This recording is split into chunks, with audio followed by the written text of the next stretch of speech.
The Mullen Gang was an Irish-American gang operating in Boston.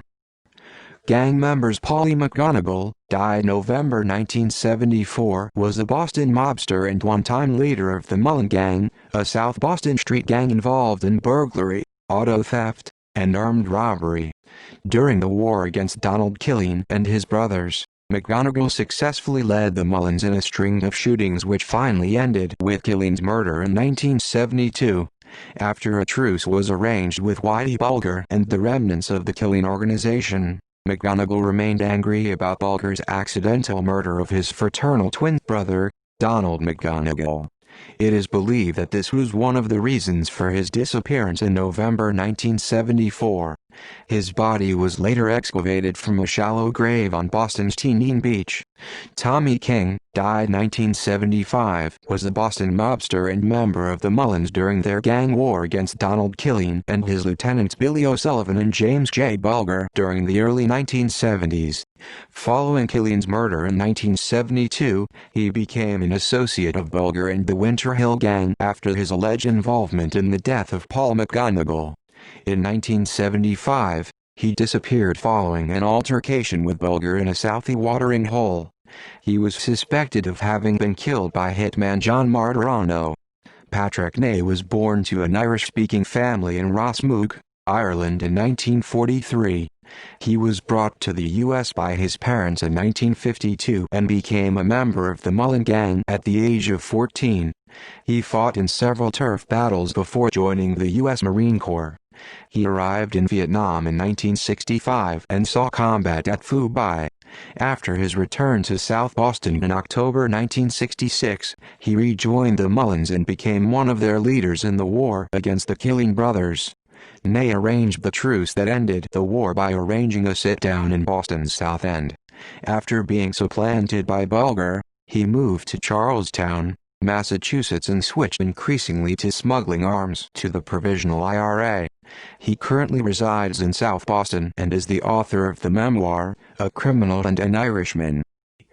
Feud with the Killeen Gang. The Killeen brothers, Donald, Kenneth, George and Edward, were an Irish-American crime family which ran the bookmaking and loan sharking in South Boston, Massachusetts.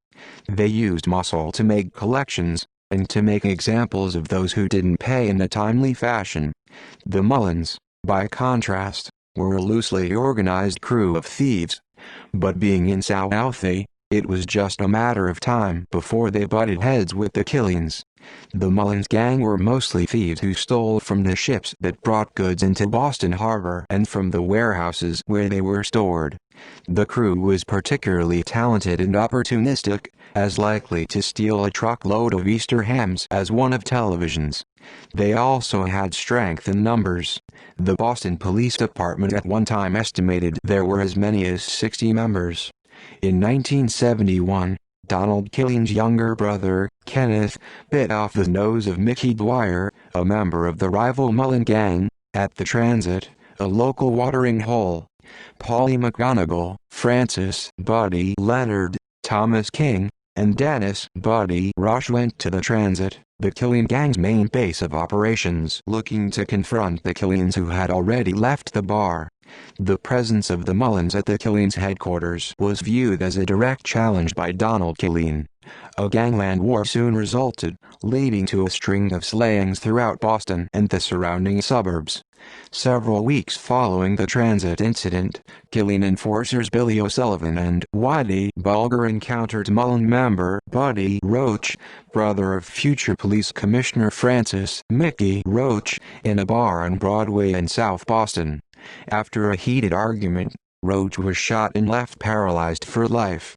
A short time later, Bulger and O'Sullivan killed Donald McGonigal. Donald was not a member of the Mullens and was killed by mistake. His brother, Polly McGonigal, vowed revenge and, according to Patrick Ney, personally murdered O'Sullivan near his house at Savin Hill. The killing of O'Sullivan revitalized the Mullens and the Killeens quickly found themselves outgunned and outmaneuvered.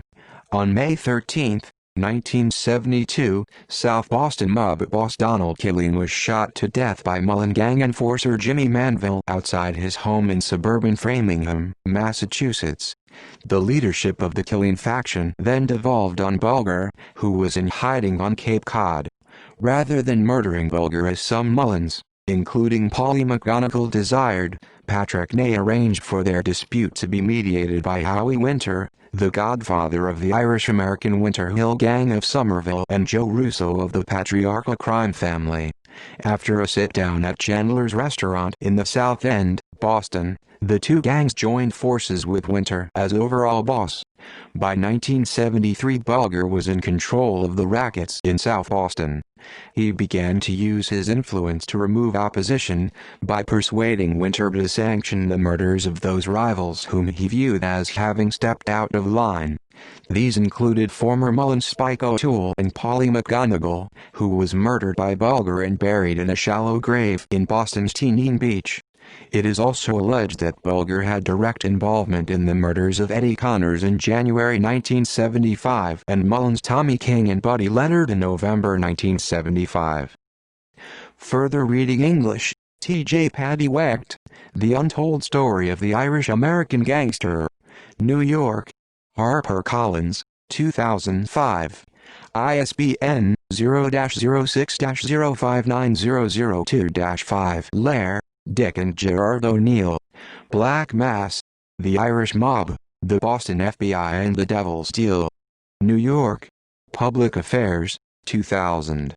ISBN 1-891620-40-1. Patrick Ney, A Criminal and an Irishman, 2006.